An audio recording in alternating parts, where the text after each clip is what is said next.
Today we're going to speak more about theories and more about how do you address certain questions that come up. And that's really what we're going to talk about here. By the end of this program, I hope, inshallah, that you'll have a good answer for questions like why are there different rules for men and women, right? And the questions of why is it the discussion of nature versus nurture doesn't make sense for people to talk about from the LGBT community, etc. And the most important question which we'll be addressing is that is it okay to just say, let me do whatever I want as long as I'm not harming anyone? Right, because that's the big issue that you'll see that's going to be talked about when we talk about liberalism. Liberalism, for you guys who probably studied, if you have studied any, there's a lot to talk about for liberalism. This is what I'm trying to tell you, that if we're talking about honestly speaking as a philosophy, as an ethical, moral philosophy, there are many ways we can tackle this issue. There are many perspectives. There are many different types of liberalism. There are different things that liberalism leads to. There's progressivism, libertarian status, conservative, and there's people think the opposite of liberalism is conservatism. Yet there's something called a liberalistic conservative. Okay, that exists too. So there's a lot of things you can talk about from every philosophical angle, which it's something you can get from other scholars and other speakers, mashallah. That's not really what my focus here. Okay, my focus is again, inshallah, to take the main arguments from this and to really break it down to you from these three angles. Number one is feminism, second one is LGBT, the third one which is liberalism and the harm principle. That's what we're going to focus on. So the main guy when you talk about liberalism, the top dog is going to be John Stuart Mill. John Stuart Mill, basically in one of his writings he said, the only freedom which deserves the name is that pursuing our own good in our own way, so long as we do not attempt to deprive others of theirs or impede their efforts to obtain it. He says, as long as we're trying to pursue our own good, as long as we don't harm others, right? This is what you call the harm principle. The individual ought to be free to do as he wishes unless he harms others, right? This is the more philosophical way of saying it. Another place he said, liberty consists in doing what desires. That's what it means to be truly free, when you can do whatever you desire. And in the most common modern way I can tell you, the way that we can understand it is obey your thirst. Okay, this is literally, you're going to find it, you are your own God, YOLO, you only live once, live it up, obey your thirst. This entire society runs on liberalism. The idea that do what you want as long as you don't harm anyone else. Okay, and it's something that's very big to tackle and really big to hit, because you don't know which angle you speak about it on. Okay, so you don't need a God, you don't need a society, you don't even need a spouse, you don't need no man, sister. That's what they tell you. You don't need no husband, nobody. You can be your individual, you can do what you want to make you happy. You don't need anybody. Why do you need parents?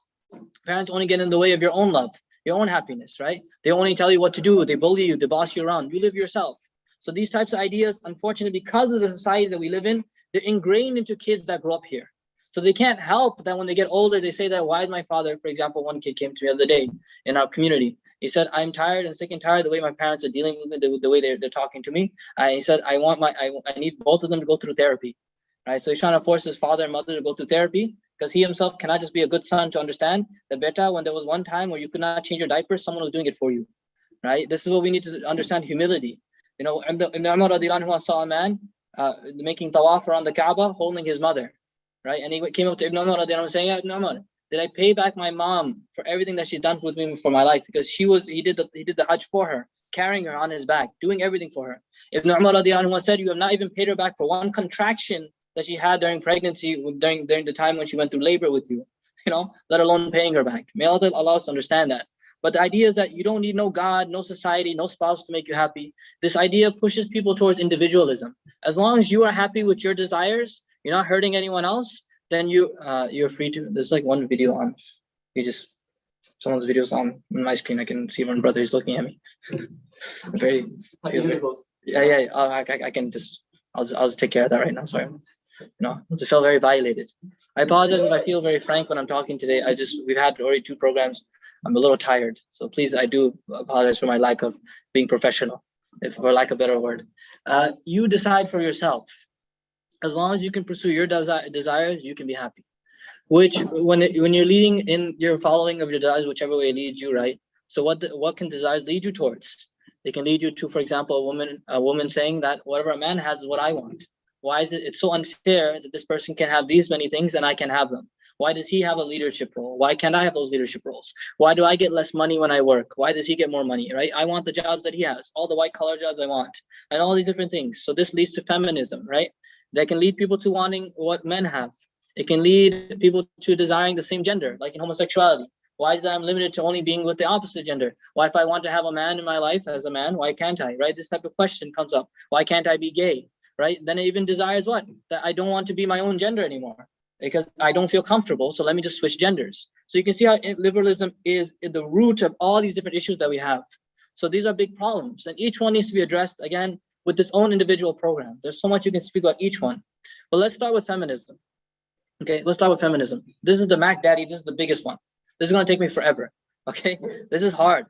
Okay, it's legitimately hard because it's let's start with defining it. Okay, so I think Abdullah Andalusi, he said it very nicely. He said this morning a feminist said, "You don't know feminism, go study it. You don't know feminism, go study it." So he said, "Sure, I'll be happy to reread it, but first, which feminism is the true feminism you'd like me to study? Socialist, Marxist feminism, material or autonomous versions?" Then he goes and says, anarcho-feminism, libertarian feminism, liberal feminism, first wave, second wave, third wave, fourth wave, radical feminism, separatist feminism, political lesbianism, female supremacy, cultural feminism. He's like, which one do you want me to talk about? Should we adopt trans feminism or the so-called real feminists that we're meant to believe, you know? So when I'm trying to speak about this issue, you see feminists don't have feminism doesn't have a holy book to judge one position from another. All positions, no matter how wacky and anti-Islamic they are all feminist positions. They all equally valid parts of feminism. So the point I'm trying to say is it's very hard. And so before anyone exclaims that feminism just means equality between men and women, sure, that's its aqidah. There's like one aqidah there, but there are many different branches and schools of thought that spring up afterwards. So this word of feminism bears a lot of baggage. Okay, this is why we don't like when people say things like the Prophet Muhammad ﷺ was a feminist. Because you hear things like that. Yes, the Prophet ﷺ was an advocate for women's rights. I know you're saying your intention is good. Whoever's trying to say this has a good intention. We're trying to say the Prophet ﷺ was an advocate to make sure that women get their due huquq, their due rights. But is the rights of women, according to the Western world, the same as the rights of women when it comes to a Muslim world? They're two different perspectives, okay? And that's what you have to be very careful about. When you say he's an advocate for feminism, they literally think that they can take off their hijabs and they can do whatever they want. That's not the feminism that the Prophet ﷺ was advocating. The Prophet ﷺ was advocating the feminism where a woman has free right to worship Allah Ta'ala and please Him, because that means completely something different from what the Western world would consider it to be. I want to make that clear. That's why he mentions in one of his articles. Muslim feminists then try a different tactic and direct away from ideology onto people. They say that all feminists are the same, so sweeping statements about labels are invalid. But all feminists are all the same in one thing: the insistence on calling themselves feminists. For some reason, it's so you have to say you're a feminist. Can't you just be a good Muslim? Right? What, as a Muslim, are you all advocates of human rights? You guys like human rights, right? No one here is against, please. Okay, everyone's, mashallah, everyone here is advocate of women's rights, right? Yeah, mashallah. Do you have to call yourself feminist now? So why do we insist on the term? And that's the problem here. Okay, so I want to make that clear before we really get into the topic. We avoid labels in every instance, right? This is the most important thing.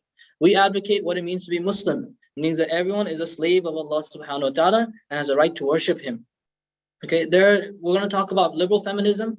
I think in terms of a definition, because we got to rock on some definitions so we all can agree, there's an imbalance in the rights of men and women, that women are unjustly treated, right? And we are in support of women's rights. Does everyone agree with this definition? There's an imbalance in the rights of men and women, and that women are treated unjustly. And we are in support of women's rights. I think that's a good definition of feminism in general, right? We're trying our best to help sisters out because there is some imbalance there. So they go and say that the solution is in feminism. And Islam does not grant equal rights to men and women, so it must be changed. That's what they will say. They'll say that because they consider that it's unfair that a man can lead prayer, but a woman cannot lead prayer. They'll say that it's unfair that a man can have 4 wives, but a woman can have 4 husbands. They'll say that it's unfair that a man could be the leader of an empire, but a woman is not allowed to be. All these different questions come up, right? So when you think about a feminist and everything that she stands for, Islam is like the exact opposite of what she wants. She's like, you're telling me that I don't need to go and obtain money. It's a man's job, it's a responsibility to obtain money. I also want to do that too, right? And a lot of other issues come up. Are you telling me that I don't pray like a man? A man prays different from a woman? Literally, Islam is like the opposite of what every feminist in the Western world wants. That's why they have a lot of problems. They'll attack you and say, why does a woman wear hijab and a man doesn't wear hijab? And you kind of get stuck, like, because I'm not exactly sure what to respond to you with.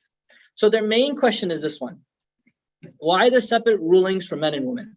Okay. Now I want to teach you a little bit of a toolkit of how to handle these questions. When someone who's coming with you with morality or moral questions, right? Questions about ethics, right? Things that they're doing, and they're coming from the Western world, One of the easiest things you can do to help level the playing field, to show them that you guys are doing it too. Okay, you guys are doing it too. For example, the question of marriages when it comes to marrying under than 18, right? Like for example, they ask about the Prophet ﷺ, right? They'll say about why did the Prophet marry such a girl at such age, whatever, right? In any case, you just said, okay, can we just pull up like a list of the different ages where you're allowed to get married in America, and you'll see even ages that go down to 14, right? You guys seem to not have an agreement about this, and so then you can start have a discussion there. Let's say pre-modern world, what age were the people getting married of, generally speaking? They weren't getting married at the ages of 18 like you were thinking about. They're getting married much earlier. I can ask anyone here, when were your grandparents married? My grandparent, my nanu was married at 12, right? This is very what? This is common, right? If you're accusing the Prophet of doing something wrong, you should accuse the entire pre-modern world of doing something wrong. It's not just us, it's literally the entire world.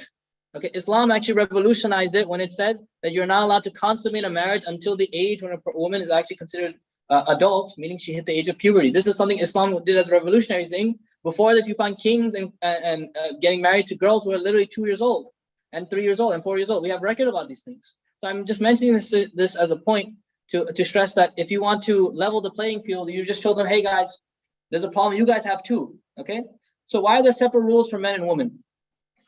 They're upset. They're very upset because they say that both genders should be equal in all physical observances of the law.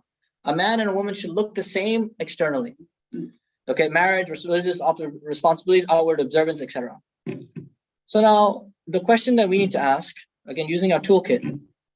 So you're saying that Islam says that men and women are not equal in their physical observance. They pray different. Men don't wear hijab, etc., right? So does Western society agree that men and women are all equal? Can you think of any area in the Western, what we're living in our countries, that men and women don't have the same areas? Like they have to be playing in two different places?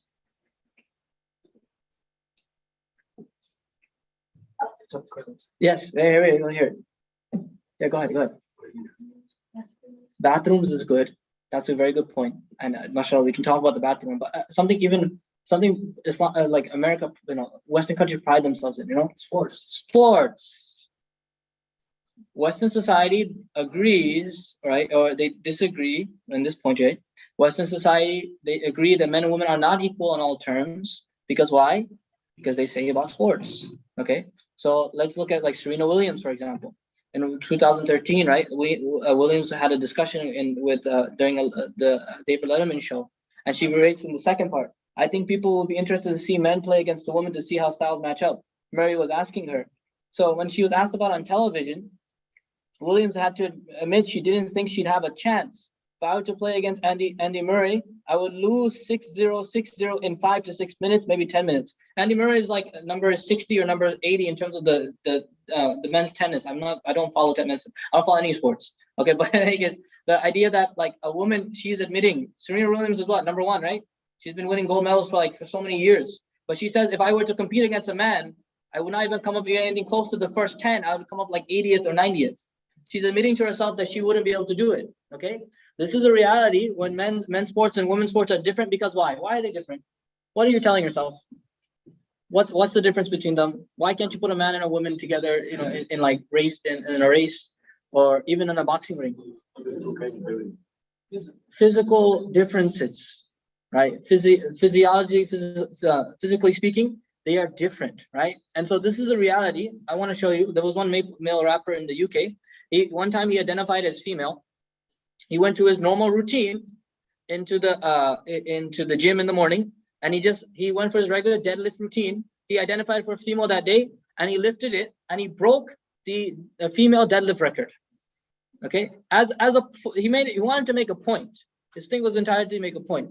He said, if a recreational lifter such as myself can set those kinds of records in the women's division, I think it should show people what the difference is. Why that might be an idea people want to reconsider. You're thinking we should blend the line between male and female sports, or allowing a person to, when they transition from male to female, and now they're allowed to compete in regular sports. Maybe that's not the right decision to make, because there's something different within the testosterone level within a man that's not in a woman. This is exactly why you wouldn't put them in a boxing ring, which unfortunately within our communities it did happen, right? We find Fallon Fox, the MMA fighter. He was criticized after breaking her opponent's skull. He's a man who transitioned to a female. He went into the ring, the MMA, the octagon, with a woman, and he broke her skull because he punched her so hard. Okay, we used to make this as a joke, right, Mawlana? We used to tell people as a joke, you would not put a man and a woman in a boxing ring, right? But this legitimately happened in our community. That this is like so not common sense anymore. But unfortunately, this is what we're dealing with in our communities. So everyone can understand there are clear biological differences between men and women. Okay, sports is not the only area. MashaAllah, one of our kids here said, there's also the bathroom issue, which is also important. But there's a different place as well within the military. The military also has differences when it comes to men and women. What are we talking about? First and foremost, when it came to the fitness test, right? They're trying their best to account for biological differences. So they're trying to make a new fitness test. Because why? What's the problem? Because women are, what does it say here? About the disproportionately high failure rates among women. Women are not passing. Why are they not passing the army test? Well, who is the test designed for? Men. So what do you expect? She's not going to be able to do as many because why? Her body's not designed like that. So instead of understanding that maybe women should not be on the battlefield, they said, you know what? Let's just change the test so that more women could be on the battlefield. You know what I'm saying? Like, are we really supposed to accommodate for that? And now this is disproportionate in terms of the army, in terms of how the army looks.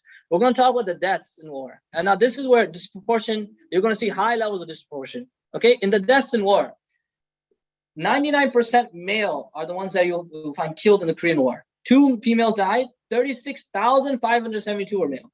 Okay, in Vietnam, 8 females died, 58,217 males died, 99.9%. Where is any lobbying, any arguments for women to be more on the battlefield? Why is it that men are dying more on the battlefield? I want gender equality here. There should be a 50-50 here, brother or sister or whatever in between. This is making me very frustrated. Why is it that men, it's not even just 2 wars. Operation Iraqi Freedom, 110 female, 4,302 male, 98% male. In 2003, 2013. Does that mean?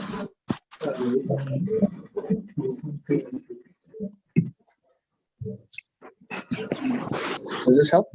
Did it work now? Okay, I just muted it on my screen. Okay. In 2013, 4,854 people were killed on the job, and 93% were male. Why is that the case? Is because women don't work the jobs that men work. Okay, a feminist will argue for the white-collar jobs. They want the business positions, the CEO positions. Will they want to be the person who goes and fixes up the telephone wire when it breaks? Will they want to be in the mines, coal miners, right? These are predominantly male fields, right? The people who dig graves are men. Have you ever gone to a graveyard? There's only men working there. But where are the lobbies for these places? Obviously, sisters don't want, these women don't want to lobby for these things because they're not in the benefit of women. But if you really want a gender equality, what would you want? That every single job we will have fairness in. But they don't work these jobs. That's why 93% were male who died these difficult jobs. Okay? And so I'm just mentioning these points because there are disparities within Western culture. We're not even talking about Islam yet. We're not even there yet. We're going to get there. For sake of argument, let's just say the wage gap is a reality. Okay? 30% of women make 30% less than men. For sake of argument, there's a lot of discussion we can have about that number. For sake of argument, accept it.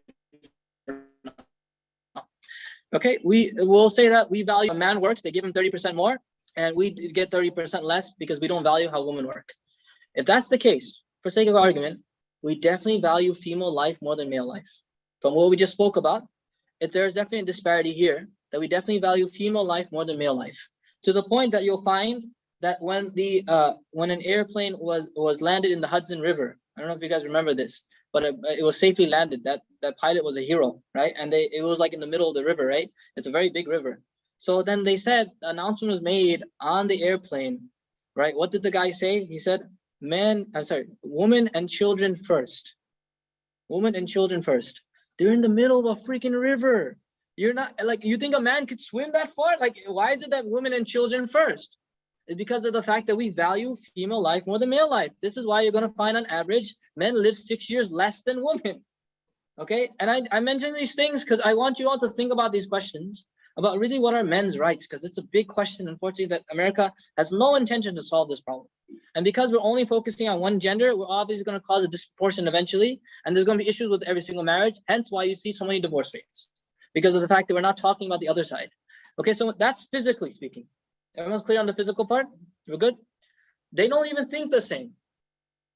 Psychologically speaking, when we're looking at this one article, converging lines of empirical evidence from developmental neuroscience, medical genetics, evolutionary biology, cross-cultural psychology, new studies of transsexuality, along with our evolutionary heritage, all point to the same conclusion. There are psychological differences between men and women. And the effect matters as trivial as sensitivity to smelly socks and significant as susceptibility to disorders such as depression and autism. Literally, it's as simple as smelly socks issues and as big as autism or depression issues. This is a wonderful book written by Dr. Anne Moore in Brain Sex. She said, when a Canadian psychologist entitled an academic paper, "Are men's and women's brains really different?" She acknowledged that the answer to the question was self-evident. Yes, of course. It would be amazing if men's and women's brains were not different, given the gross morphological structure and often striking behavioral difference between men and women. She said that everything is located within the brain, that the brains of men and women operate differently, okay? And I can give you the things that you think about and the things that women think about are two different things, okay? This is definitely, mashallah, sisters, there are so many things I can mention about how well they listen. So let's just go through this for now. In the case of boys, she goes and writes, the hormone principally evolved as testosterone. It's the same substance which was responsible for organizing the developing brains into a male pattern in the womb. Testosterone, an anabolic steroid, helps build up the body, beefing up the capacity to store calcium, phosphorus, and other elements, right? It helps give the male teenager a body ratio of 40% protein to 15% fat, right? In puberty, when boys, puberty comes with a rush. Oh, for you guys, Allah help you with your puberty, man. Allah make it easy, man. The testosterone level soared to 20 times the level in girls, 20 times. As you would expect of a bodybuilding steroid, the sudden spurt in height. Men also develop many more blood cells than is the case with girls. Because why? Because you need more blood cells to do more of the external work that you need to do. The principal female hormone is estrogen and progesterone. They break down the proteins and dietary fats and distribute the fat around the body. That's why the fat distribution on the body is different for a man and a woman, right? So like, subhanAllah, as a man gets older, like he just gets the beer belly, even if he never drank, mashallah. You Muslims, mashallah, will never even have a single sip. But subhanAllah, for some reason, it's like, why is everyone becomes mawlana sahab when they get older? Like, subhanAllah, mashallah, Allah reward our ulama, etc. Mashallah. But the point is, like, then your sisters, right, they have fat growing in different areas, right? It's just the natural way that their bodies were designed. Okay. The idea that I can give you a simple example is, if you were to take your car to get gas, okay, like you can, when I was younger, I used to tell myself, why is it always we get regular gas, right? Like there's like gas different for different cars, right? Like I think trucks and stuff and vans and stuff, like, things, they get different cars, right? They get diesel, right? They get like diesel. And I was always wondering, like, why is it that you can't put it into a regular car? What happens if you put diesel in the car? You ruined it. You ruined it. Because the car wasn't designed to take that oil, right? That didn't work. So the same way, what happens is, because from the mother's womb, a person is designed to be a male or a female, there's a certain hormone which the body is designed to absorb. So if you are male, you're designed to absorb testosterone. And if you're female, you're designed to absorb estrogen, right? So now when you start to change it and say, no, a man should have more estrogen now, the body wasn't designed to absorb that much. So it causes depression, anxiety, and even suicide, because these men are not supposed to be women. And these women are not supposed to be men, because the body wasn't designed like that. The same way, if you put diesel into a car, you're going to ruin the car. Same thing happens to men's bodies and women's bodies when you do that as well. Some of the athletes take the male hormone, produces muscle to increase their performance. And so, in any case, naturally speaking, men produce testosterone, women produce estrogen. If that's the case with again, physically speaking, we said they're different. Psychologically, they're different. Even marital relationships are different, right? At the End of Gender, which is written by Dr. Deborah So, she writes, marital relationships come at a greater cost to women, right? When you think about a marriage, who has a greater investment in the marriage? Is it the man or the woman? The woman. Why? Possibility of becoming pregnant, taking responsibilities, giving birth, breastfeeding, raising a child, ensuring his or her survival. And she goes into, for comparison, for men, this requires an investment of several minutes, about 5 or 6 on average. Hey, I'm offended. I don't know about you, okay, whatever.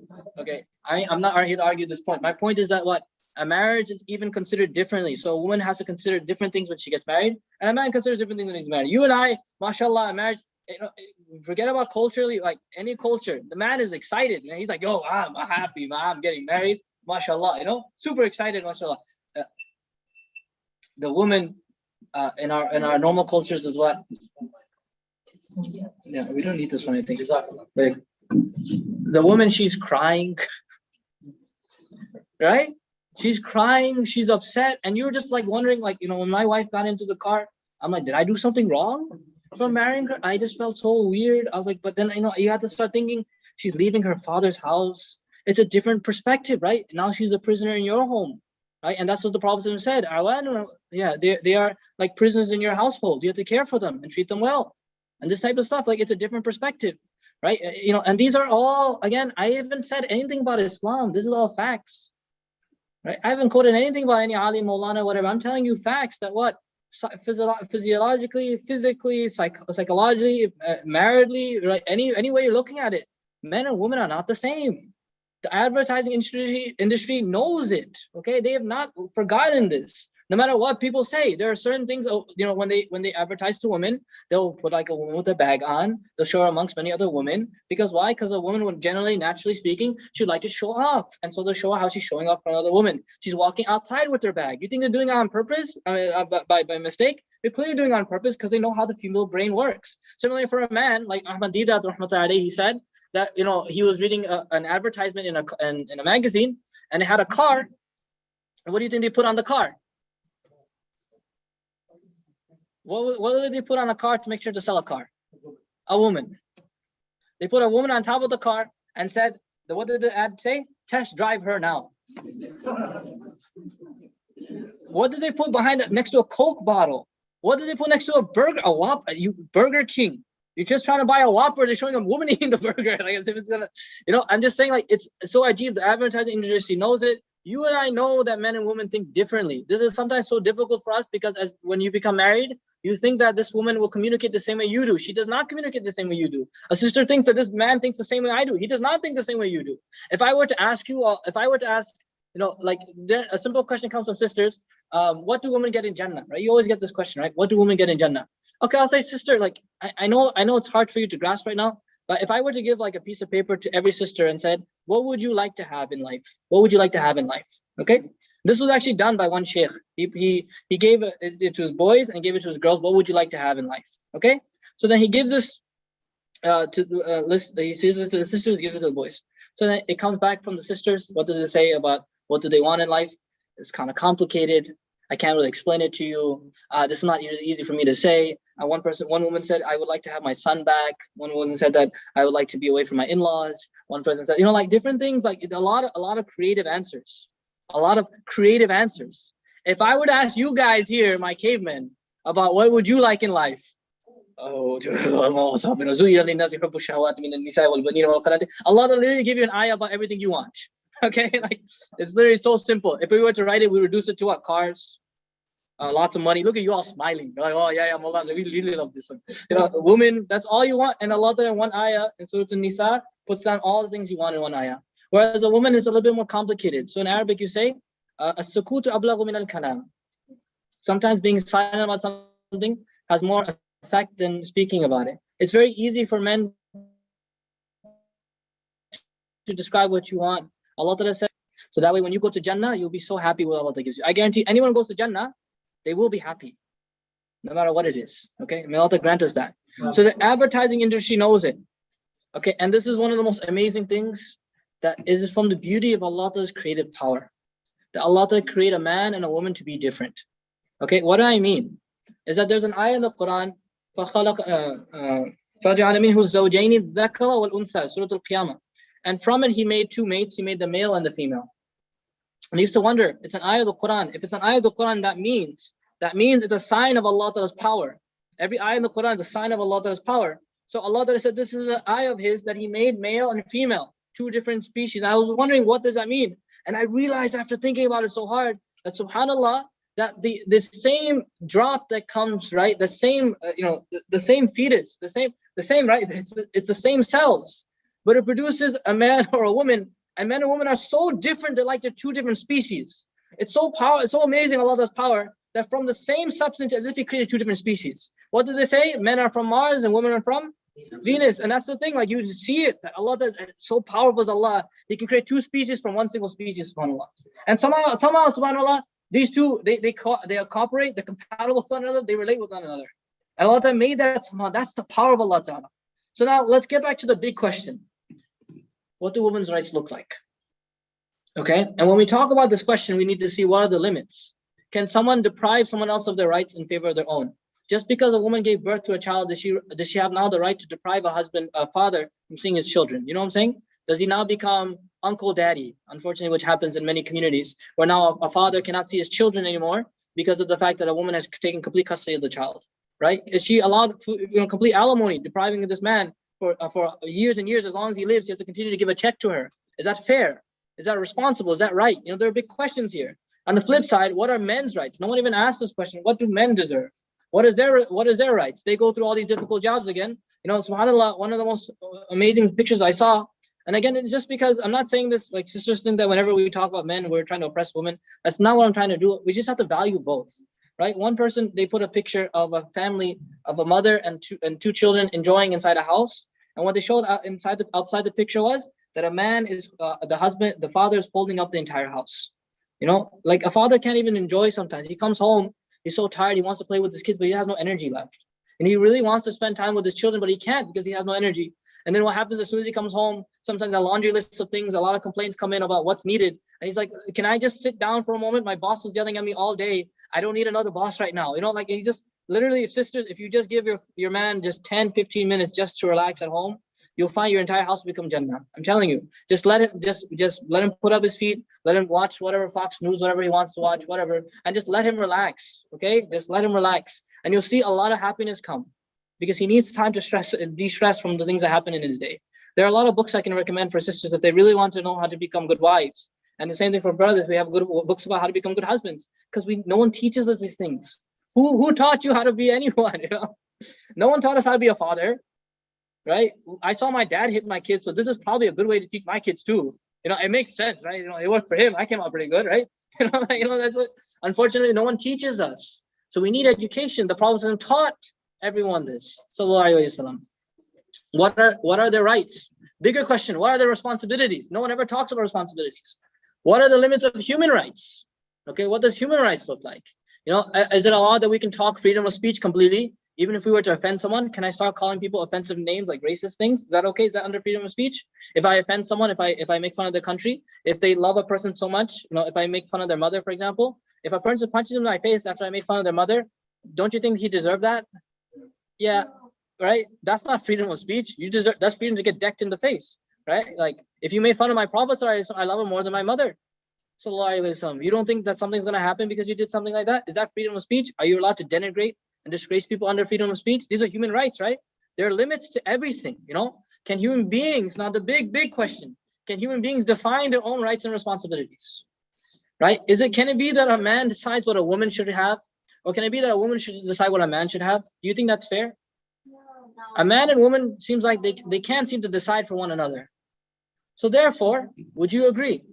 The only being capable of assigning laws to both genders is not one of either gender, but the one who created both genders. Yes. That the only being that could possibly decide what a gender should use, what a gender should have, what are the rights and responsibilities, is only the one that created both of them, i.e. Allah subhanahu wa ta'ala. Okay, this is something that human beings cannot do. And this is something I wrote, one of the papers I wrote on the topic. They differ in their anatomy, the physiology, and even their psychology, that having the same laws for both genders without exception may prove harmful. Therefore, the divine lawmaker would allocate different laws which are suited for their differences. The gender laws then are byproducts of dealing with how humans were made and how they function in accordance to the reality on the ground. There's something that no one can do. No human being can decide what a human should have, a man or woman should have. Only Allah subhanahu wa ta'ala can do it because He's the one who created the product and He created the manual. That's who Allah Ta'ala is.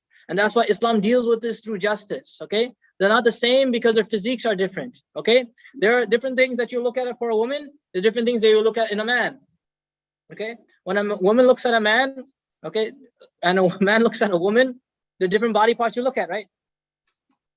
There are certain parts of the body of a man that don't seem as attractive as they are if they were on a woman. You know what I'm saying? People are like, I don't understand you, Mawlana, but could you please elaborate? I don't want to elaborate. There's children here. God damn it. Understand what I'm trying to say here is that obviously you look at certain parts and you're like, okay, that's what I want, right? And a woman be like, yeah, if he doesn't have that, that's fine, as long as he has a good personality. It's a different thing. It's completely different. They've been a lot of different responsibilities according to strike in the framework. Okay. So now I just want to just quickly finish this last part, inshallah, then we'll move on to LGBT, inshallah. Okay. So in terms of equality, obviously Islam says men and women are equal. Then the actions that they fulfill, they'll get reward from Allah subhanahu wa ta'ala, correct? If they fulfill their actions and their rights and they fulfill their responsibilities, Allah ta'ala will give them Jannah. Allah ta'ala will reward them, Allah ta'ala will provide for them. Okay. So it is that these people are equal in front of Allah subhanahu wa ta'ala. But in terms of how the path to get to Jannah is different paths, because it fits to the gender that they were given, right? That which Allah decided for them. So a man will have responsibilities and a woman will have responsibilities. And because certain qualities have been made prominent in a specific gender, steps have been taken in Sharia to curb excessiveness. There are certain things which are nice in a woman and certain things which are nice in a man. And so let's give an example, because it protects the soul. I'll give you an example. Beauty is great, right? Beauty is wonderful. The dominant quality within a woman is what? Her beauty. Okay, beauty is great, but it can lead to danger. How can it lead to danger? Like, let's give the example of Sayyidina Yusuf alayhi salam. Yusuf alayhi salam is given an example in the Quran for what happens when beauty is put into very dangerous areas. So, for example, a woman will unknowingly go outside and completely unveil herself and walk wherever she wants to walk. What is she putting herself into jeopardy or risk about? That there are legitimately bad men out there. There are legitimately bad people out there. There are bad men. There are jealous women. And there's envy and a lot of different things out there.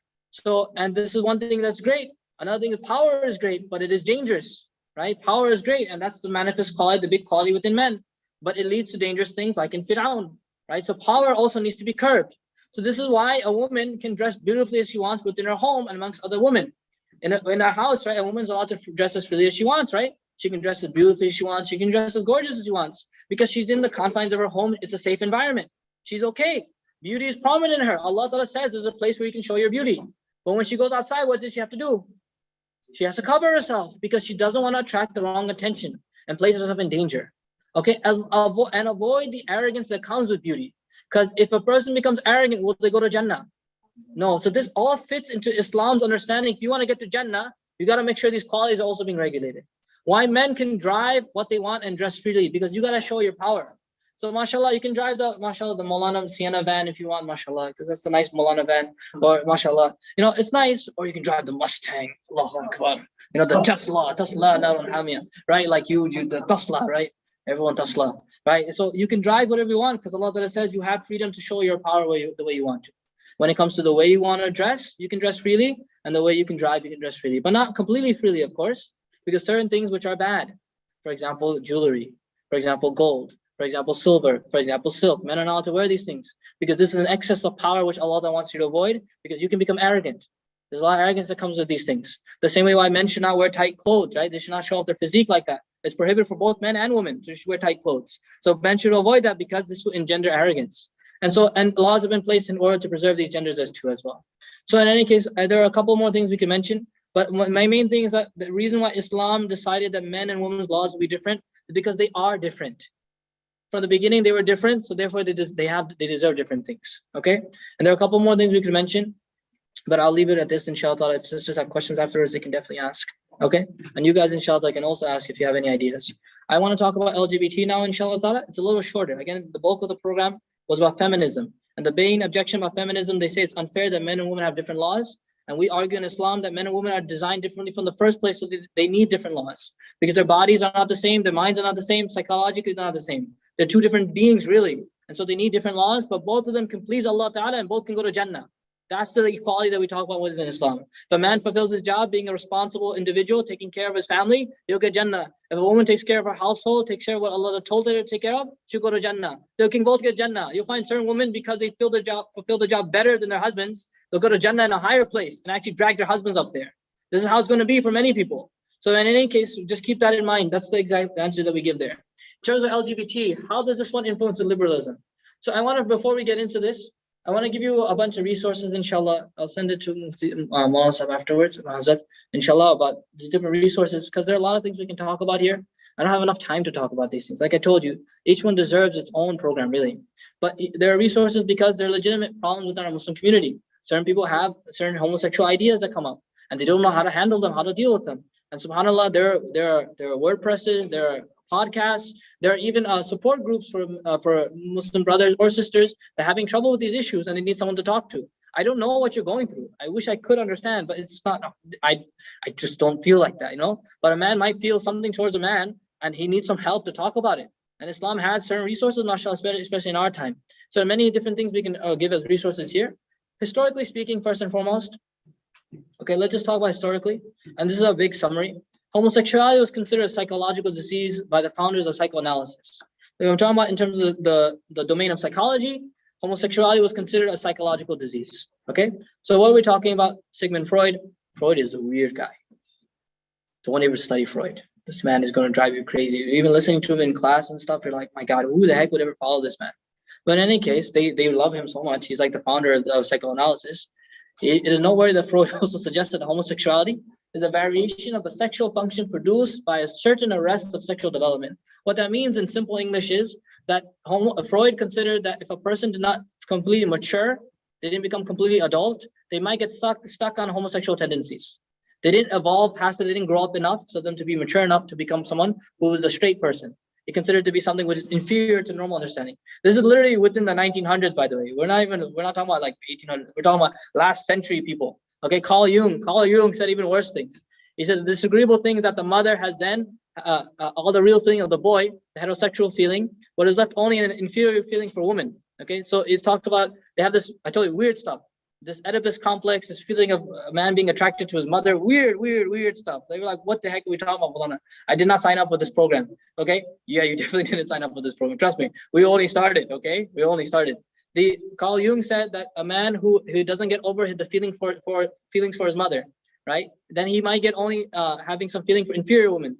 To him, women are either mothers or prostitutes, but not real women. Even this adaptation to the woman may be too difficult. Then he says, if he cannot adjust to a woman at all, then there's nothing left for him to become a homosexual. He has to become gay because he can't seem to get over it.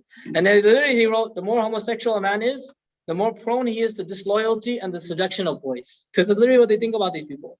What I'm trying to say is, this is people from psychology within modern times, what they considered first. Jeffrey Santinover, he said it drives from many different reasons: genetic, hormonal, family relations, interaction with peers, psychological trauma. In 1952, the homosexuality was considered part of the DSM, which is the psychological Bible of diseases, right? Psychological diseases. They considered homosexuality to be a psychopathic disorder in 1952. What happens is, within that time, 1952 to about 1970 or so, there's something called the sexual revolution, and where they revolt against sexual practices and stuff. So they want that marriages be separated. They don't want they separate reproduction, and they want to have free relations with whoever and whatever. Okay, so then because of the sexual revolution, 1952, it was a psychological disease, right?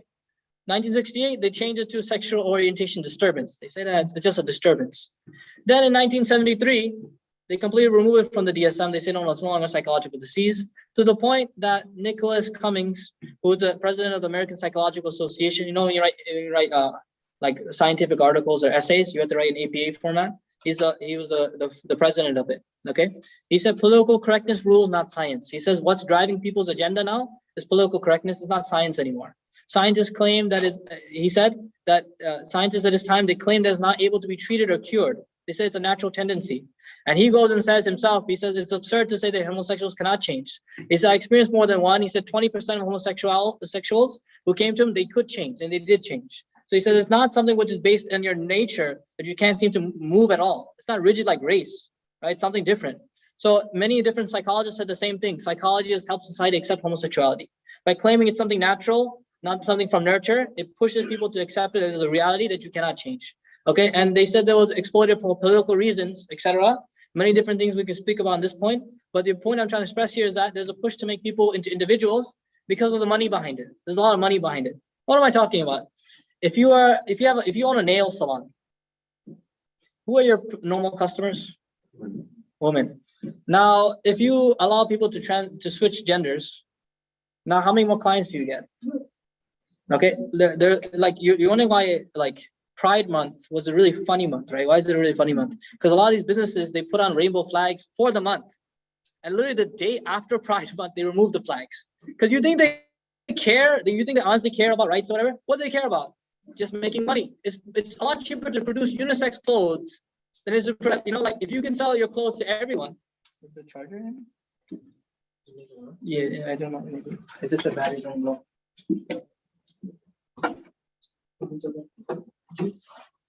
There's also plug on that side. Okay, I think it's fine now. So cool. If you can sell unisex clothes, if you can sell clothes from, you know, if you only have male clothes and female clothes, right, men and women's sides, right? You make a lot more money if you can sell to both, right? So there's there's an agenda here about breaking the family structure, right?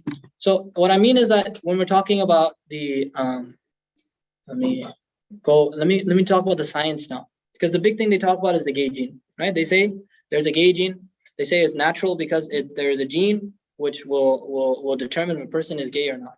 Okay, and the second thing they argue through is animals. They say that animals also have these type of tendencies, therefore we should also have them.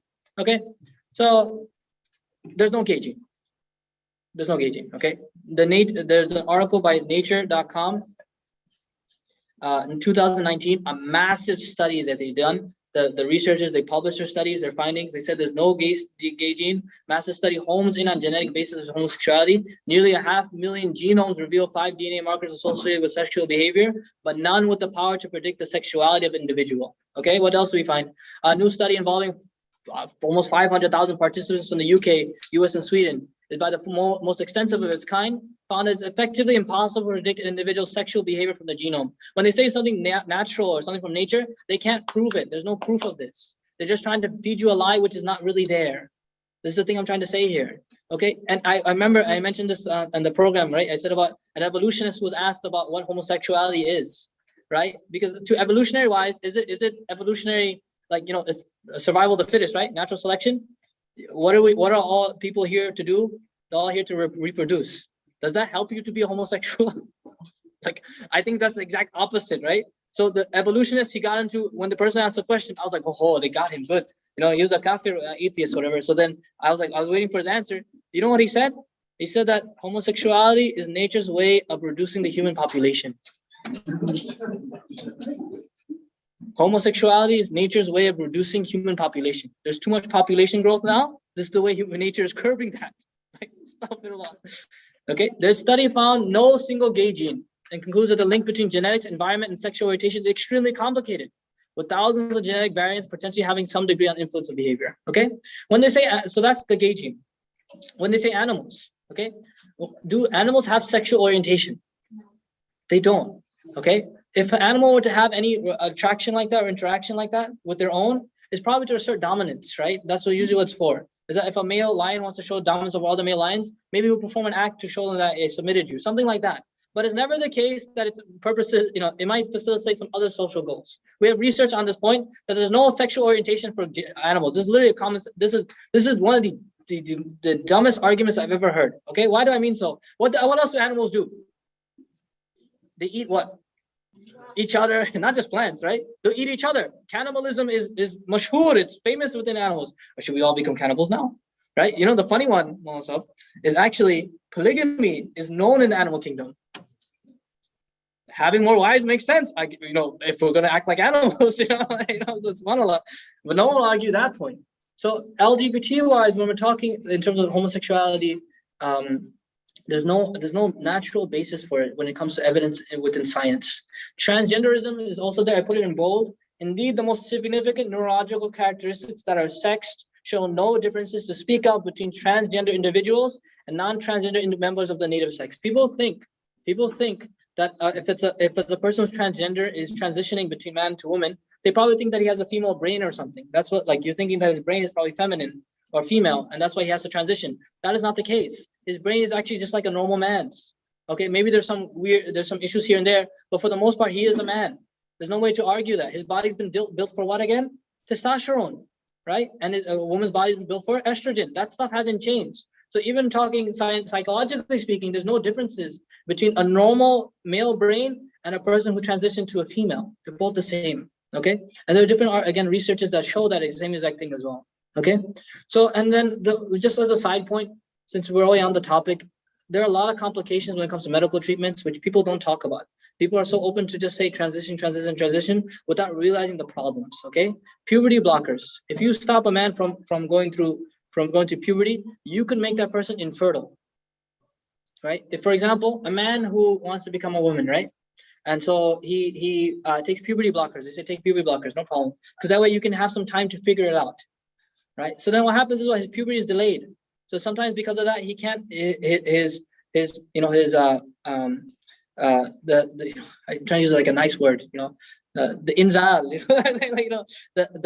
the stuff that he produces are not as strong as they should be because he hasn't gone through proper puberty.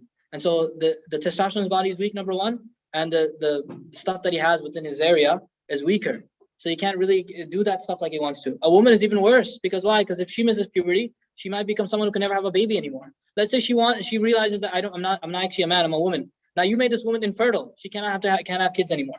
That's what happens to puberty blockers. Cross-sex hormones, again, the body was not designed to take testosterone if it's a girl, and it's not designed to take estrogen if it's a boy. Because of taking estrogen for a man, it actually reduces the strength of his bones. There's a lot of brittleness that happens in the bones, osteoporosis, a lot of different issues happen within the bones of a man because he's trying to transition to a female. A lot of harm happens, and because they're again, testosterone is not just with the physical stuff, it's with the psychological stuff too. He becomes depressed. Suicide rates actually increase after transitioning. People never talk about that. It doesn't solve the problem. They said, if I don't transition, I'll commit suicide. I'll kill myself. Though what's happening after they transition, still they go through these issues of depression, etc. Sex reassignment. Oh, I can't go through this one. This one, like sex reassignment. You think that they can actually like medically turn a man into a woman? Do you think they really can do that? Do you think they can actually produce the parts? How about a woman going to a man? Do you know how much you have to do to produce a part? You know what I'm saying? Like it's a lot that has built this body. It's a miracle this body works the way it does. You can't produce that in a medical lab or a medical into an operation room. And trans regret after transitioning how they want to shift back, but can no longer do so. There are a lot of complications with these medical treatments. Okay, that's the nature part. Philosophically speaking, the philosophical parts here, the class of nature versus nurture. Okay, so if they said to you that it's something I'm born with, something I can't control. Okay, if it's nature, I just ask this question objectively. Are you required to follow your biology? Are you forced to follow your biology? Is it something that's imperative that my mind is telling me to do something, I should do it? Like, for example, for a man, I'm going to get to examples anyways, right? So, any case, many people believe that genes cause complex psychological behavior, psychosocial behavior. Yet this is not the case, right? Genes, there's a lot of things. For example, gambling. Gambling is linked to a gene that's passed through generations.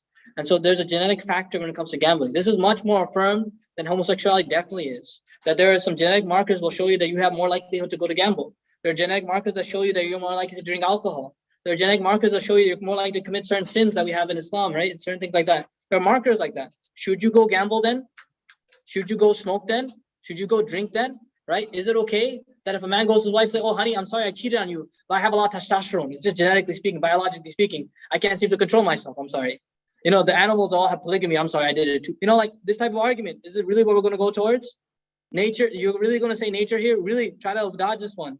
Don't say nature, right? And if by finding a gene, you not just become not responsible for your actions at all. If I did find a gay gene, oh, what? Congratulations, now whatever you do is completely fine. Let's say if they found like an incest gene. Now there's a person who commits incest completely. Let's say they find a rape gene. Like certain tendencies, if you find them within genetics, does that mean that you have no more responsibility? This is, can morality be determined by biology? Can your moral code, your ethic be determined by biology, right?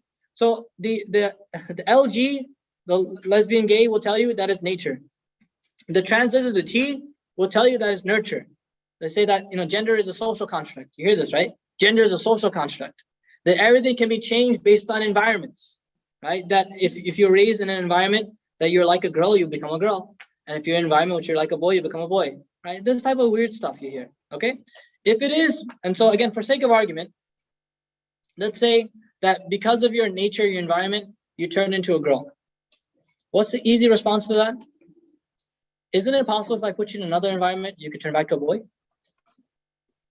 Right? So then a person can then change their orientation or gender through therapy. If I put you through therapy, it's possible that you could change back. Isn't that possible? If you're saying it's a nurture issue, then I'll say that I can nurture you back then. This is something that they put themselves in a corner when they talk about nature. They put themselves in a corner when they put themselves in nurture. You cannot argue on these two things. Now, in focusing on transgenderism, inshallah, we can do it. Okay. just they tell you gender is a social construct, right? Being a man or a woman doesn't really exist. Being a man or a woman doesn't really exist. So, it's just societies develop the concept of man, and societies develop the concept of woman. This is what they tell you. Again, you just need to have a good response to it. So, my question to them is, if man and woman doesn't really exist, then how can you transition between two fake things? Right? What are you transitioning from? You're transitioning from one fake thing to what? Another fake thing. This transitioning thing makes no sense, right? If they're made up anyways, how can you choose them? Right? If a lion is fake, you can't pretend to be a lion, no matter how much you try. Okay? If being a man doesn't mean anything, how do you become it? Right? And so, can we just say that you're a woman with manly traits then? Instead of saying you're a woman that is a man, can we just say you're a woman that has some traits which are manly, versus saying you're transitioned to a man? This is the paradox in which this type of stuff exists. Every kufr exists in a paradox. Trinity, 1 + 1 + 1. Apparently, if you ask them math, you take a math problem in front of them. You say, what is 1 + 1 + 1 equals 3? Okay, now one God, one Father plus one Son plus one Holy Ghost equals 1. Ajib nonsense you hear. How does this exist? Okay, so the LG and the T actually are not on the same side. LG will talk about that we're nature. T will say we're nurture. So they both are clashing with one another anyways. Okay, when you say, if I were to ask you, do you know what it means to be a man? Everyone here? Yeah. Yeah, because why? Because you are. Okay, because you are a man. If a woman transitions to become a man, does she really know what it means to feel to be a man? She can never know that experience, because no matter how much you pretend to be a lion, doesn't make you a lion.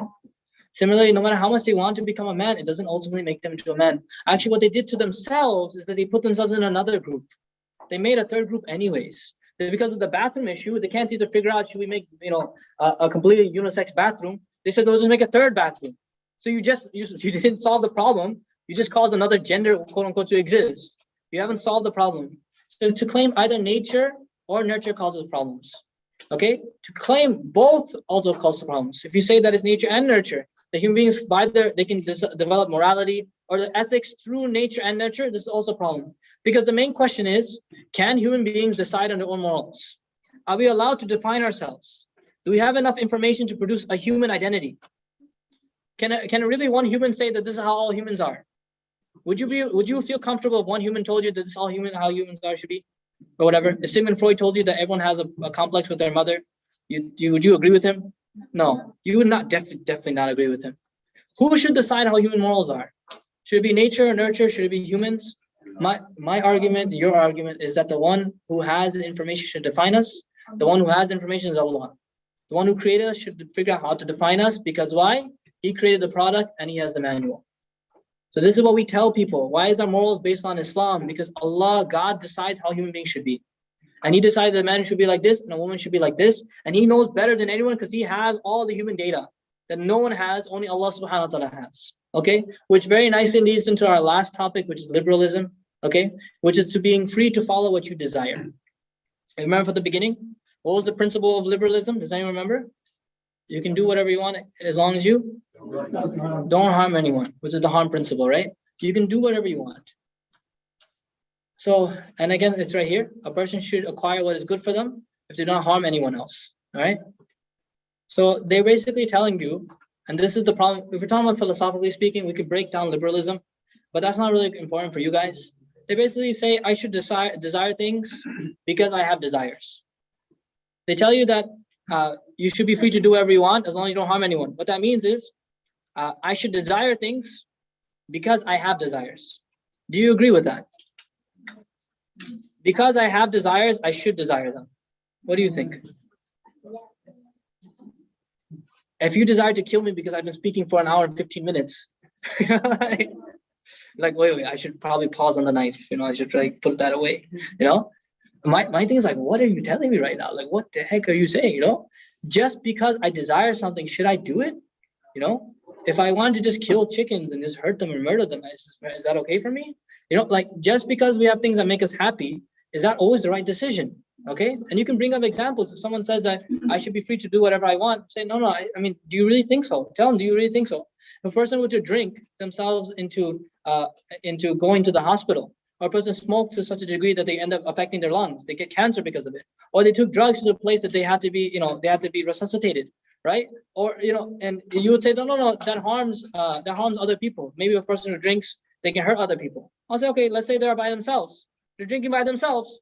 Is that anything wrong with that? You tell yourself something is wrong here, but they're not harming anyone. They should be free to follow their desires. Why are you having a problem then? And then we're talking about the big issue. What about suicide? If a person said that the way I can attain happiness is that I kill myself, is that okay? Right? Do you bring up serious questions? And what about incest, right? This is the big one.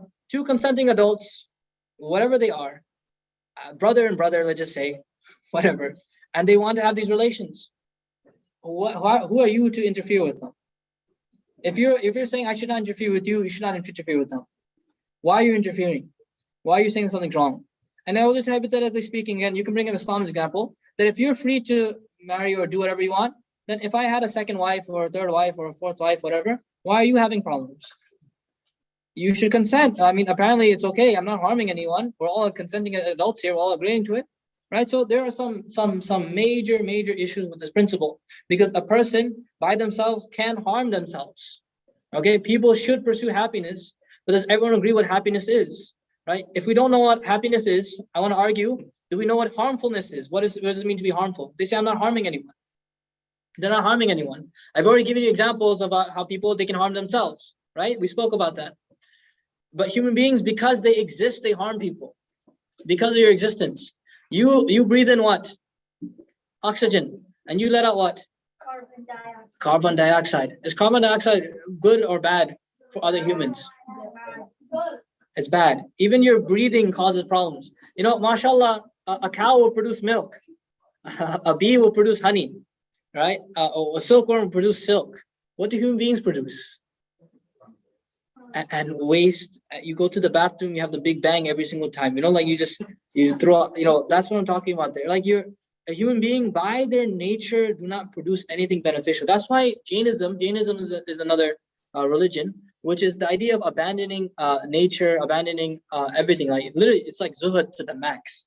It's as abstinent as you can be from the world, right? So they say the height of Jainism, the highest levels of Jainism is that you take off all your clothes, you strip naked and go into the forest and you die. Because that is the height of abandoning the world. A human being by existing is harmful. And even if you say that I just live in my room, I just play video games, you're using up electricity, you're taking up space, that space can be used for other human beings who produce some good for society. A human being by his nature is harmful. And this is things that you can see. What about those things that you cannot see? People think that this is the only things that happen in the world by fasad, is by physical things. In Islam, we know corruption has appeared throughout the land and sea because of what people's hands have earned. Allah Ta'ala tells us in the Quran that because people are sinning, that's why the earth is being polluted. That's why the seas are being polluted. That's why the world is going through issues because of the fact that human beings are committing guna and sins. Right? And your burden of pleasure is placed on society. You're a burden to society. You should not be here. Okay, if a person wants to be homosexual or gay, right, or let's just say they want to switch genders, what do they need? What's the most fundamental thing that they need? They need money. You need society. You are causing problems to society. To fund your pleasure, we are depriving people that actually need the money. To make you feel happy, people who actually need food and drink and clothes are not getting that. Maybe we should use that for actual necessities for life instead of funding your projects to make you happy. Right? Elon Musk freaking just shot a rocket to space because why? How many millions of dollars went into that project? Just a little bit of that money could have sustained all of various countries throughout the world. But this person, because it makes him happy, he's allowed to do it now? Are we really going to say that people should follow their desires? The Quran tells us that shirk is such a disgusting sin. تَكَادُ السَّمَاوَاتُ يَتَفَطَّرْنَ وَتَنْشَقُّ الْأَرْضُ وَتَخِرُّ الْجِبَالُ هَدًّا. The Quran tells us that the heavens almost rupture at it. The earth splits and the mountains crumble and fall into dust. Because why? Because they said Allah Ta'ala has a son. And دَعَوْا لِلرَّحْمَنِ وَلَدًا. The earth loses its blessings. The Prophet ﷺ told us, Hadith of Ibn Majah, that if ever zina spreads in a community to such an extent that it's committed openly, when people have so much immorality, fahisha, that they do so openly, the Prophet ﷺ said plagues and diseases which were not present in the previous generations will spread amongst them. Literally, these ulama have discussed this ayah and they said that this hadith, and said that the ta'un, the pandemic that we just went through, because of the fact that people are committing so much zina, so this is a punishment Allah has sent down on the world because of it. People think their sins are not, they think their sins have no impact on people. Whereas we Muslims know that whatever they're doing has an impact on the world.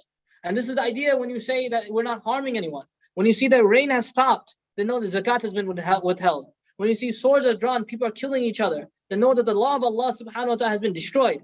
And if you see, so some are taking revenge on others. When you see an epidemic break out, then know that zina has become manifest, become spread. When you see a pandemic break out, then know that fornication, zina has has spread. And the Prophet ﷺ says, they are causing harm to themselves. The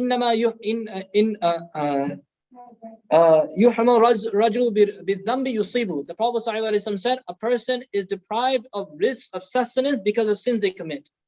So if you're telling me this person is having a bad time financially, it's probably because of certain sins you're committing. You have to stop the sins. Therefore, life will become regular. How are you going to live on Allah's land? You're going to sin against Him. Right? We should feel bad, legitimately bad about our sins because we cause our own problems then. Okay, so now we'll come back to the main point. A person should follow good and bad and avoid bad. But can every person make that judgment? You said that everyone should be free to decide what is good for themselves as long as they're not harming anyone. But do you confidently feel that every human being in the world can make that judgment for themselves? Does every human know what's best for themselves? We barely know, right? I'll go home and I'll just play like Xbox all day or like PS5 all day. And I'm like, oh, this is great. This is wonderful. I'm playing. I'm turning 35 years old. I'm trust me, I'm not doing any of these things. Okay, this is hypothetical. I just don't want to say you guys are. Okay, so that's why I'm saying to me. Okay, I'll just play all day and it's like, wow, look at me, I'm enjoying. Oh, Assassin's Creed, Allahu Akbar, Call of Duty, mashallah. And I'm feeling such a mashallah, such an enjoyable feeling. But is it the right decision? Is it the right thing to do? I'll go home and I'll yell at my wife and I'll start shouting at her and I'll get angry at her. I might even do worse things to her. Is that the right thing to do? Although it caused me pleasure, is that the right thing to do? Right? If I disobey, if I go against my husband and I start to say, you know what, I need my, I'm not going to do anything for you until you do this and this. Is this the right thing to do? What will Allah say? These questions we need to ask. Can anyone make that judgment for themselves? Can they know what is best for themselves? The Quran says, have you ever seen the one who makes his desires his God? Who made his Lord his God? This is in the Quran. Allah says, have you seen what a terrible life a person will live? That they have billions of dollars but not spend a single penny on anyone. This is what it means when you follow your desires. Allah says He makes his desires his God. Is this what we are here for? Is this what we're here for? That we're supposed to what? We're supposed to live in pleasure and avoid pain and then we die? Is that what life is about? Is that what life is all about? That we're just making sure that we can enjoy and enjoy and enjoy until we die? وَقَالُوا إِنْ هِيَ إِلَّا حَيَاتُنَا الدُّنْيَا نَمُوتُ وَنَحْيَا. They say that this is only the worldly life. This is in the Quran. I'm not quoting anything beyond Quran. They say this is only the worldly life where we die and we live. Right? This is what they say in the Quran. Allah says this is what the life of a kafir is. وَمَا لَهُمْ بِهِ مِنْ عِلْمٍ. They have no knowledge of this. إِنْهُمْ إِلَّا يَظُنُّونَ. They're only guessing. They're only making it up as they go. They don't really know. Because why? Because as a kafir, does he really know there's no hereafter? He doesn't know. He's guessing that there is no life afterwards, and he thinks there's no responsibilities, nothing, no judgment, nothing and everything like that. So the big question is, my brothers and elders and sisters in Islam, is there something greater in life that we're here for? Can fulfilling my desires truly make me happy? In Western societies, across the board, they have higher suicide rates than any other country. Although they have the most wealth, although they have the most money, they have the most benefits and everything. But why is suicide so much more here? Because can money really buy you happiness? Right? No matter how much money you have, if I can get my kid back in my house, I got divorced and she took him away. No money in the world will replace that feeling that I have. Celebrities, they are people that have the dunya. They have dunya. But yet, why are they the ones being caught with the drugs, being put in the hospitals, and even committing suicide? Why is that there? Because money and desire, just like these things cannot make you happy. What does the Quran tell us? Ala bi dhikrillahi tatma'innul qulub. Hear this. Allah says Allah. When you hear Allah, this is like someone saying, pay attention. The remembrance of Allah is the only place the hearts will find rest. Your heart was not created to make zikr of money. Your heart was not created to make zikr of women. your heart was not making zikr of any desire that you have, the only way your heart will find any happiness in life that you say Allah, Allah, Allah. You need to make zikr of Allah. The Prophet ﷺ said, "Man lazim al-istighfar." Whoever constantly seeks forgiveness, جَعَلَ اللَّهُ لِكُلِّ ضِيقٍ مَخْرَجًا وَكُلِّ هَمٍّ فَرَجًا وَرَزَقَهُ اللَّهُ مِنْ حَيْثُ لَا يَحْتَسِبُ. The Prophet ﷺ says, whoever makes istighfar regular for him, every day, 100 times you say, Astaghfirullah Rabbi min kulli dhanbin. Astaghfirullah Rabbi min kulli dhanbin. You think about the sins you committed and cry a tear in front of Allah. Allah says He will make sure for you that if you have any difficulty in your life, any distress, Allah will make a way out for you. Every anxiety you have, He will provide relief for you. And any place you find there's no money coming in, Allah will give you risk from places you could never even imagine. What did the Prophet ﷺ tell us? إِنَّهُ لَيُغَانُ عَلَىٰ قَلْبِي فَأَسْتَغْفِرُ اللَّهَ تَعَالَى مِئَةَ مَرَّةً فِي الْيَوْمِ أو كما قال عليه الصلاة والسلام. The Prophet says sometimes there's a cloud over my heart. If this happens to the Nabi of Allah, definitely you and I go through even worse things. The Prophet said that sometimes my heart goes through these things. So I seek forgiveness of Allah 100 times in a day. And mashallah, the darkness clears up. Everyone here, you might have some depression, anxiety. The only way you can feel better is just say istighfar, cry in front of Allah. That tear will come out, your heart will feel so replenished. Wallahi, you'll feel so better. The Prophet ﷺ told us, whoever makes his ham, man kanat hammuhu ad-dunya, farraqa Allahu amrahu, wa ja'ala al-faqra bayna aynayhi. The Prophet ﷺ says, whoever is concerned about the world, Allah will scatter his affairs, make poverty appear before his eyes. He will not get from the dunya illa ma kutiba lahu. He will not get anything from the dunya except that which is written for him. وَمَنْ جَعَلَ هَمَّهُ الْآخِرَةِ. Whoever makes his concern for the hereafter, Allah ta'ala جَمَعَ اللَّهُ أَمْرَهُ. Allah will gather all of his affairs. He'll settle all of his matters. Make him, and وَجَعَلَ غِنَاهُ فِي قَلْبِهِ. Allah will put contentment in his heart. And Allah ta'ala will say the world will come to him even though he doesn't want the world anymore. This is what happens when you make your life for akhirah. And that's what we're here for. This is the purpose of life. When you live life according to your purpose, why you were created, if you live for what you were made for, then you'll be happy. An iPhone does not feel happy when you are throwing it like a frisbee. I know it might fly, but do you think that's the right thing to use an iPhone for? Did you pay $1,300? First of all, did you really pay for $1,300? Okay, now, and the second thing is what? Did you really pay $1,300 for a nice frisbee? No, the iPhone will be happy if you use it as a phone, because it's a phone, right? And insan will be happy when it is insan. Humans will be happy when they come to the definition of what it means to be human. What it means to be human is what? You are a slave of Allah. When I go back into servitude and I go back to my master, then I'll find I'm happy again.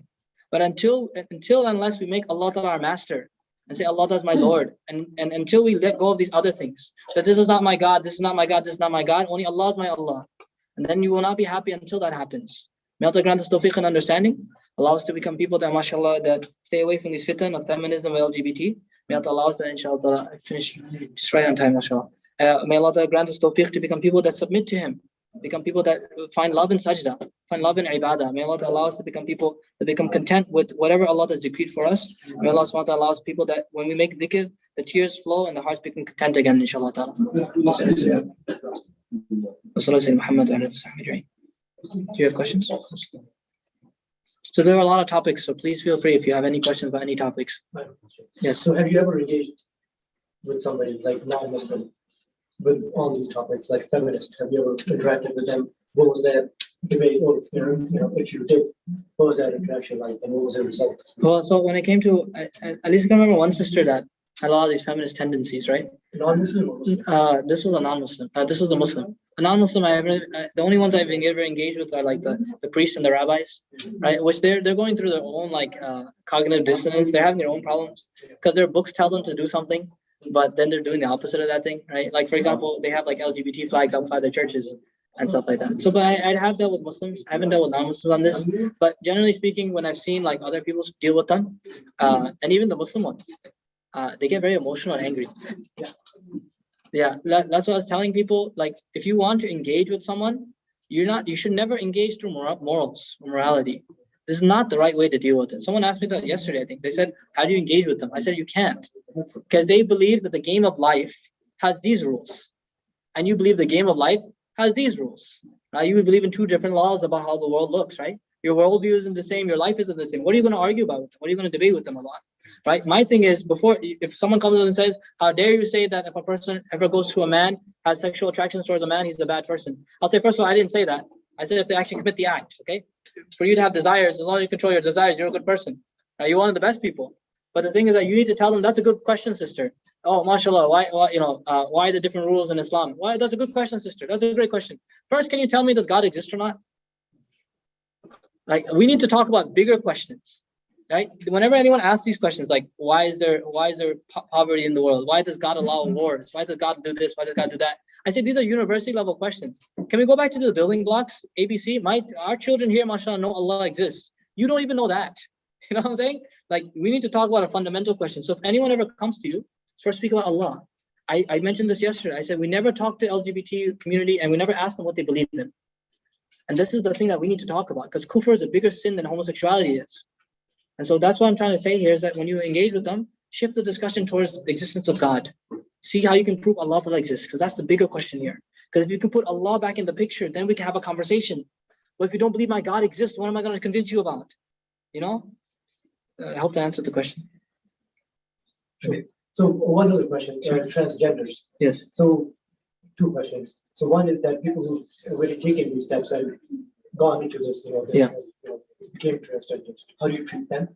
Okay. And the other one is these natural phenomena. Like we know that there are men who, Khunsa. Yeah. physical attributes that, for example, women. Okay. How do we treat them? Like, yes, of course, we have to interact with them. Yeah. But, and again, it reflects the previous topic. In your workforce, like you will have these people. How do you can't just ignore them just because, okay, do you believe in Allah? No, I don't. That's it. No, you have to interact with them, right? Your existence will remind them each day that they are against you, that they need to finish you in a sense. And you have to, in a sense, make it engage with them in one way or another. Yes. Even if they don't believe in Allah. So how do you? So again, engaging and being respectful, right? Like, so I always mention this point. Okay, so maybe I should make the disclaimer at the beginning too. But whatever we're discussing again was on the philosophical and logical grounds. We don't ever mean to be offensive or rude to anyone, right? We should never ever be, right? So now let me give you just a perspective. Okay, what's a bigger sin? Having a sex reassignment surgery, or saying that Allah Ta'ala has a son. Allah Ta'ala has a son, Christianity is definitely a bigger quote unquote sin than homosexuality could ever be, right? Why is that the case? Because that has to deal with beliefs, right? One has to deal with actions, two different things. So I mean to say is you're respectful to Christians, right? You don't go and like ever abuse them. You don't say they're wrong, etc. You treat them in a very cordial, very nice way. I respect everything about them, and I'll even respect certain things, all these different things, right? I won't go and like cut down their Christmas tree or burn their Christmas tree or something. I won't do anything crazy, right? Because why? Because I respect them. Similarly, you should respect them too. If they're in your workplace, mashallah, just respect them. They're human beings. They're having a problem. Legitimately, I think of them as patients, right? They're having a problem. Well, you're gonna be angry against a person who's sick? Really? Is that what we're talking about here? Person has an issue. Be nice to them. Be respectful. Like you said, if a person said, "I don't believe in God," and you just said no, I'll say why. You should have a reason, right? And if you should tell them, like, it's a big question. Believing in God is a big question because that decides everything. So you should not let the discussion stop there. They just say no, then that's not enough. I need to know a reason for why. You should have a reason for what you believe in, right? Then have a conversation. I'll let them know this is like, oh, I just don't want to think about it. Well, you should say, if there is a God and there is a heaven and a hell, that's a big question that we need to consider. And the bigger question is, where does the universe come from? All this stuff, And then you can have these conversations. Never ever stop being the da'i, If there's a way for you to get this word across, then try to get it across. But always you should be respectful. Be nice. So the reason I asked about the transgenders is, I don't know if you heard that recently in Pakistan they started doing these ID cards. Yeah. So you could voluntarily declare yourself. Like they were putting that option. Yeah. You can declare yourself either as a woman or as a man. Yeah. Transgender. Yeah. There have been cases where men who went under surgeries and they're claiming to be, women. But the case is in high court. So I was trying to see that because you need a perspective. Yeah. Right? So how do you look at those people and how do you engage with them because they are at home? Yeah. So how do you approach that? Like how do you look at it?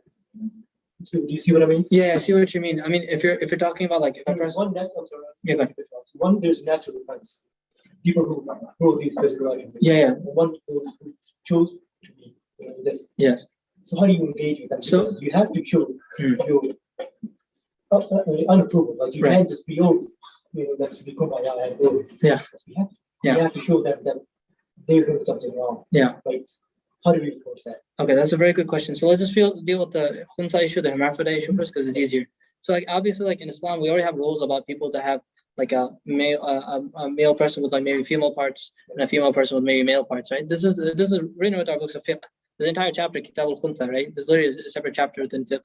And so our scholars have dealt very extensively on this topic. They basically said that it depends on where the urinary tract goes through. If urine goes to this part, then it's considered male. If it goes to this part, it's considered female. And they said even about puberty, they discussed that as well. That's what I'm telling you. MashaAllah, ulama have very extensively talked about this. They visited also a fatwa from Darul Deoband about the issue about sexual assignment surgeries. About like if a person wants to make tawbah afterwards, should they be considered a man or a woman? Right, and this type of fatwa there is also there. MashaAllah, there's details about these issues.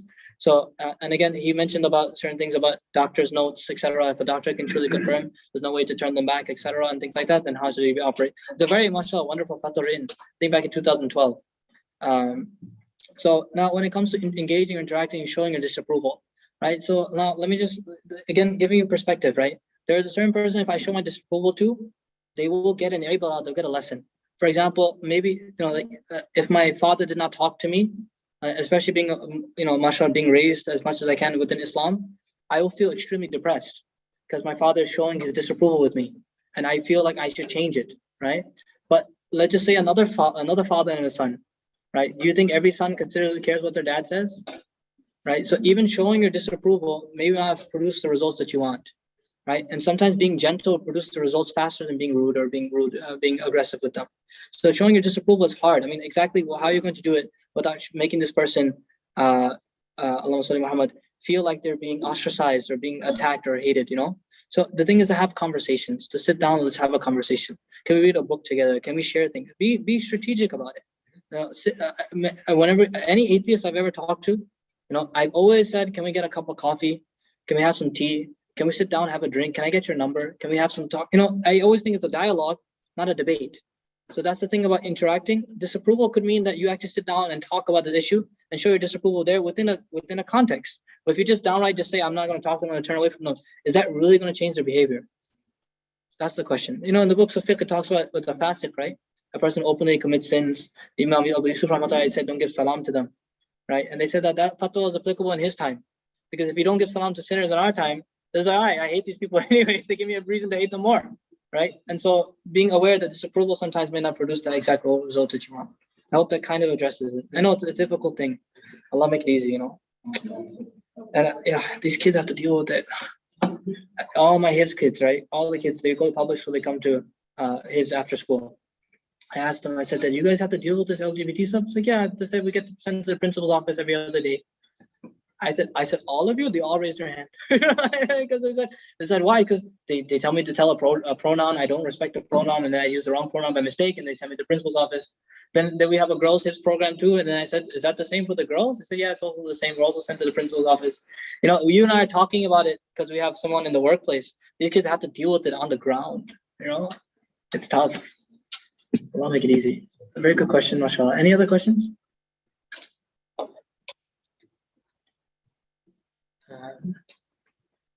You guys have any questions? You do? Okay. Anyone else here? Please, inshallah. We have time, so. So we have, according to this question, in Pakistan, there are a lot of transgenders. They fully believe in Allah and Prophet and Sunnah and all that. How do they fit into this conversation? This conversation again is that if they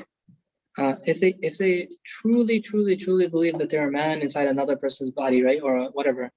So again, we talked about how it's how psychology still defines it till today.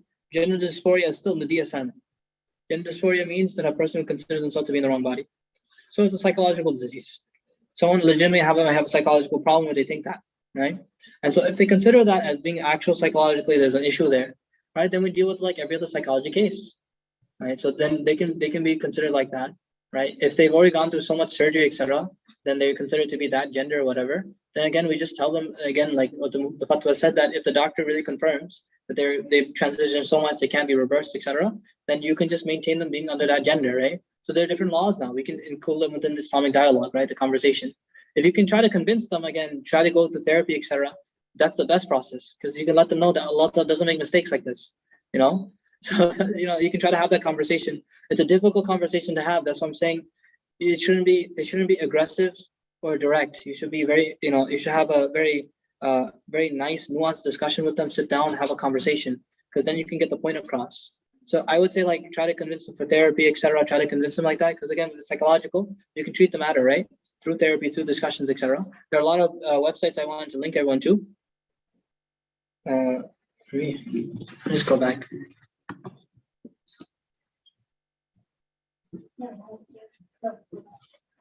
Come on. Coming up, right?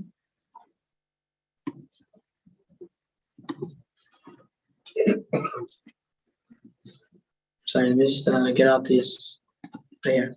So, Away Beyond the Rainbow is a podcast by Wahid Jensen, who talks about homosexuality. He also has a WordPress where he talks about a lot of issues there. The Male is Not Like the Female is articles written by Mubin Baid, where he speaks about the issues of transgenderism in detail. Parts 1 and 2 are wonderful. The End of the Rainbow is another article written by Mubin Baid, which really helps. There's a website called Sex Change Regret, where people can talk about the issues after transitioning, about what problems they're having, right? There's a book called Brain Sex to help you with like talking about gender issues. The End of Gender was also a really good book to explain how transgenderism doesn't really exist in terms of genetics and science. And Irreversible Damage by Abigail Schreier. This irreversible damage is the transgender craze affecting our daughters. That's our full title, right? So each type of thing we can have a conversation, we sit down and talk about. You can sit down and converse with them. So that's what I'm saying, like learn to have a dialogue with sinners, right? This is exactly the thing we were saying. Learn to have a conversation with them and see how we can go from there. I hope that kind of addresses it. Okay, any other questions here? Yes, assalamu alaikum. Okay, sure. Assalamu alaikum. So you believe that the reason why the Western world is so progressive in like these cases, not that we should be progressive, but they are so progressive, is because they don't have these rulings, or these topics are not touched in like the earlier religions, because obviously these people are either Christian or Jews or whatever they are. Are these topics touched in those religions where they can defer to it, or do they just not have anything to look towards when they want the answers for stuff like this? Yeah, that's a very good question. Like, do they not have any religions that they can go back to? I would definitely say Islam has the most robust discussion. You saw how much we had a conversation about Islam's stance and perspectives on it. Islam definitely has a lot to say on the issue, and the scholars have been dealing with it for centuries, right? These things are not new to us at all. There's like very little that we can say, quote unquote, is new, right? They do have an issue when it comes to like the religious background behind it. They do have some verses here and there, Christian-wise and Jewish-wise, but it's not enough. But the main issue that they're having is that they sold their deen a long time ago. Right? They sold their religion a long time ago.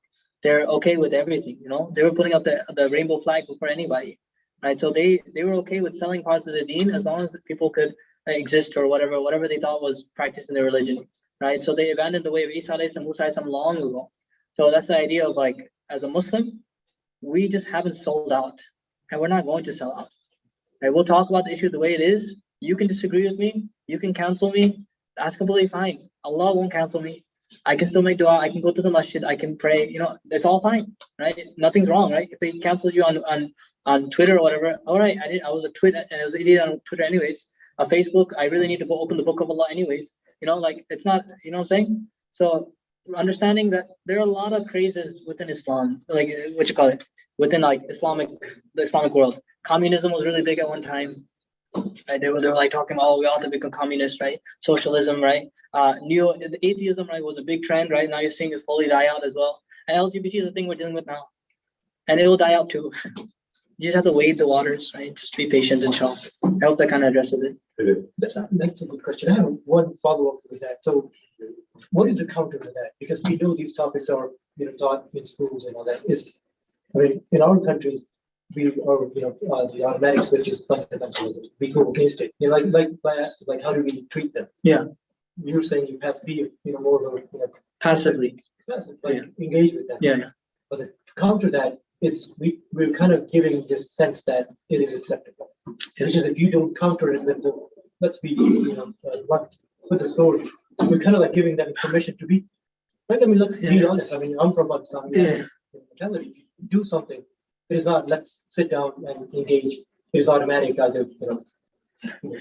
So how do we counter that? That's good. Of course, we can't just let our kids engage with them. Learn more about feminism, or rather, we can tell them there is sin. Just don't do it. It is something we don't even touch. That's a very good point. Okay, so let's just first talk about, because the sword was mentioned, so I just want to make sure we clarify this issue. Just about like understanding social contracts. right? We are living under a government, right? And we have a certain things that we can do under a government. Allah Ta'ala knows I'm not approving of this. Okay. Whether people around me think that, okay, since I'm being a good person to this person, whatever, I'm treating them well, whatever. If you think it helps your case or your point to show some disapproval by not talking to them, etc. If you think that helps you to drive the point across, then be my guest. If that's what your mind tells you that this is probably the right way to handle the situation. But having said that, like to think that because like, okay, they're doing this, and even like you mentioned in Pakistan, right? Now the government is deciding that this is the right thing to do. Now, if I break the social contract and say, no, I should just do, فَقْتُلُوا الْمُشْرِكِينَ حَيْثُ وَجَدْتُمُوهُمْ, like I just get a little bit more savage on the issue. I may be breaking the social contract with the government, and that might be liable to sin. Because why? Because Islam has rules about obeying the leader, rulers, etc. Right? Even as long as they're letting you pray and stuff like that, you may not be able to transgress on those issues. So again, there's a political aspect here. Islam also tackles. So you have to be very careful about that. So it's not showing again like. I have like a gay cousin, for example, right? I legitimately have, this guy, I tried to text him, I tried to talk to him, I tried to reason with him. He came out one day just saying, I am gay, I'm proud, whatever. And I try to give salam, say how you're doing, because he's my cousin. So I'm trying my best to, bring him back, right? Would you do that for your own family members? What would you think? For my family, if I found out my brother was like this, what would you think? What would you do? Condemn. I mean, again, it depends on the country. Yeah. But the reason I asked, conservative. Okay, so tell me which country we're talking about. We're talking about Pakistan or here? Okay, here. Okay, good. Our upbringing is influenced by women. Yes. Regardless of where you are, 100%. right? Yeah. So white conservative Americans, they teach their kids when this topic comes in, he's locked. Yeah. These are sinners, so that's it. Yeah. So the automatically there's a switch. That whenever such thing comes up, there's a switch that's it. As opposed to like to be, approach it, approach them, engage with the dialogue. You kind of like expose yourself to that. See what I mean? Yeah. So I'm trying to say, like, how do we teach our kids about these things? Of course, we're not going to go into depth. Yeah. This is what these things are. We can just tell them this is wrong and that's it. Yeah. How do we do that? That's what I'm trying to say. Okay, so again, our perspective has to be a little changed here. That's what I'm trying to say. Sayyidina Lut alayhi salam is the best example of this, right? Did he die? What did he do? Did he go up to like every Qawm Lut and just beat the heck out of them? So what did he do? No, legitimately, what did he do? Did he have a dialogue? He conversed, he talked, and he told them about Allah. This is the reason why I'm mentioning these things. فَاتَّقُوا اللَّهَ وَأَطِيعُونَ is his da'wah in the Quran, Surah Al-Shu'ara. He told them to fear Allah, talks about Allah. The dialogue part is not just me trying to tell you that this is the idea of talking to people and conversing with them and relating with them. He goes to their meetings, he goes to their gatherings, he goes to their assemblies, and he tells them this is wrong, and he speaks about it, and he tries to speak about it with them like that. But the thing is that, like, so you can tell your kids, mashallah, to do this, and that's the thing. Well, how do we get our kids to be on the right path, right? So you tell them to talk, you tell them to speak about these things, to speak about these issues. They'll be sent to the principal's office like 15, 16, 17, 18,000 times, whatever. But they should not be aggressive in the sense that like they're abusing the person, right? Like again, the idea that if my cousin or my brother were committing the sin, I wouldn't be as aggressive as I would be if it was a stranger. But that's only because I don't realize this person is also my brother because they're all from Adam alayhi salam.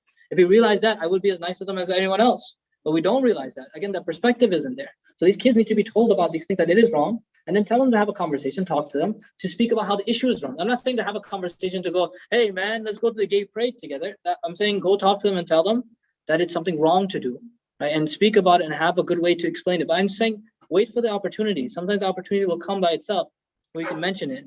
Right? Befriending a person and then explaining the issues with them is a much more effective way of getting the position to change. Now, how do these kids, mashallah, have a chance to like just be themselves and be Muslims? You have programs like this, where now they can just talk about this issue openly. They don't have a problem. I don't really care about getting canceled because I'm not on anywhere anyways. You're not going to find me. I don't have any social media, right? Because I don't really care. These kids, mashallah, probably don't care either, but they need some place to feel like I can get this off my brain, get this off my chest. Sometimes in front of the mawlana is the only place where they can talk about how they were sent to the principal's office because their parents won't even understand what the heck just happened, right? So having these places and areas where they can talk about is one of the most important things.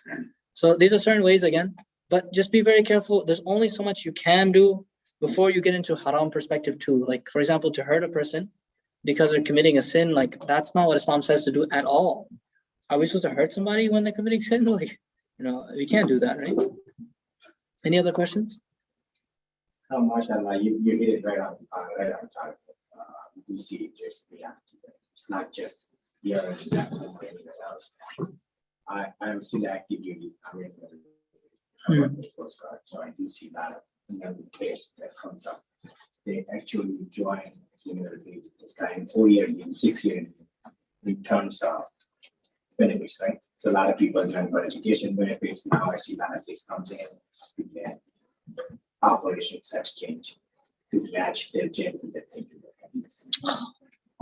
So I'm sitting here trying to think, how do I deal with these kids? He or she, whatever you call it, right? At that point, it doesn't matter when they peak beyond Patricia, next to Patricia. Regardless, they're going through this issue. They want to get ready to pay for that. And military itself also dealing with this issue. We don't know how to deal with it. No. We either boom, right? Yeah. We go to war, we go wherever, we go to a boot camp, we do all of everything that you do is in separate partitions. Right? Non-military doesn't consider equality. So, We have different requirements for female soldiers, different requirements for male soldiers. Ajib. Really.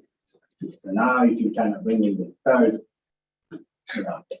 Third gender.